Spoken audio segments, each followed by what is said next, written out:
Il y a des rivalités fondées sur la haine, et d'autres construites sur l'excellence. Max Holloway et Alexander Volkanovski ne se sont jamais insultés, ils ne se sont jamais bousculés en conférence de presse, mais leur trilogie a été une guerre froide, un combat d'esprit, un duel entre la ténacité d'un Hawaïen au cœur brûlant et la précision chirurgicale d'un stratège australien. C'est l'histoire d'un roi qui refuse de tomber, et d'un conquérant qui refuse de douter.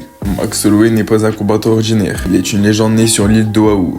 Là où la violence est quotidienne, mais où l'honneur est une loi sacrée, Holloway a appris à se battre comme il a appris à respirer. Il ne s'agit pas seulement de gagner, il s'agit de résister, d'être là encore et encore. En 2017, il détrône José Aldo, le roi absolu. En 2018, il pulvérise Brian Ortega. Et en 2019, il semble intouchable.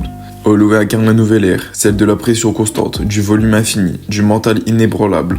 Le monde pense qu'il est intouchable, mais dans l'ombre, un temps qu'Australien progresse. Volkanovski n'est pas spectaculaire, il est clinique, il ne cherche pas à vous finir. Il cherche à vous démolir lentement, méthodiquement, à vous faire douter de tout ce que vous croyez savoir. Ancien joueur de rugby de 97 kg, reconverti en combattant poids plume.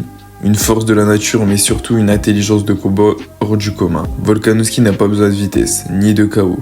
Il a le plan et il l'exécute comme un chirurgien. 14 décembre 2019, Volkanovski défiait Holloway pour la ceinture. Et le monde est témoin d'un changement d'air. Ce soir-là, l'Australien détruit les fondations du style d'Holloway. Low kick incessant, contrôle de la distance, pression inversée. Max essaie, il ajuste, il s'adapte. Mais Volkanovski a toujours un coup d'avance. À chaque round, il dérobe le tempo. Holloway n'est plus le maître du rythme, il est l'élève. Résultat, 48-47, 48-47, 50-45. Volkanovski est le nouveau roi. Froid, calculateur, implacable. Mais Max n'abandonne jamais. En vrai guerrier, il réclame la revanche. 7 mois plus tard, à l'UFC 251, il revient, affûté, concentré, déterminé. Et les 2 premiers rounds sont magiques. Holloway est rapide, fluide, il touche, il blesse, il reprend le stand de l'octogone, il fait douter le champion. Mais dans l'ombre, Volkanovski note, ajuste, évolue. À partir du 3e round, il reprend la main, il devient l'agresseur discret, le saboteur silencieux. Il ne détruit pas Max avec violence mais avec précision. Décision partagée, pour certains un vol. Volkanovski garde la stature, et les fans, eux, hurlent au vol. Pour Max, ce n'est pas qu'une défaite, c'est une injustice, un vol d'honneur. Mais il ne parle pas. Il revient contre Calvin Kattar, il offre une performance historique, 445 frappes significatives. Il frappe à la caméra en esquivant les coups, il crie qu'il est le meilleur boxeur de l'UFC en temps réel. Puis vient Yair Rodriguez.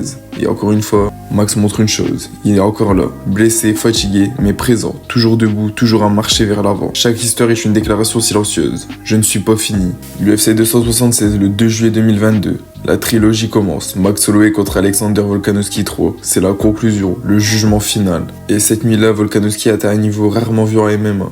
Il n'est plus juste le meilleur, il est inatteignable. Chaque coup est précis, chaque déplacement est optimal. Holloway essaie, il presse, il frappe, mais rien ne passe. Volkanovski voit tout, devance tout. C'est un massacre sans brutalité, une domination technique totale. Holloway termine le visage ouvert, le moral brisé, mais il reste debout, jusqu'au bout. Et dans la défaite, il gagne notre respect éternel.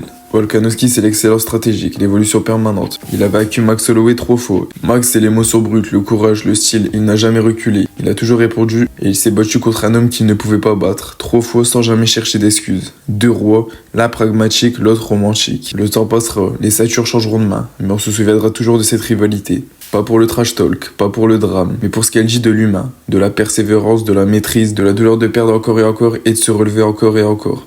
Max Holloway et Alexander Volkanovski, c'est plus que du MMA. C'est l'essence même de ce sport. Au final, cette trilogie n'était pas qu'un affrontement pour une ceinture. C'était une leçon de vie, une démonstration de grandeur sous 2 formes différentes. La persévérance silencieuse d'un guerrier hawaïen et la domination froide d'un champion australien. Volkanovski a peut-être gagné tous les combats, mais Max lui a gagné les cœurs.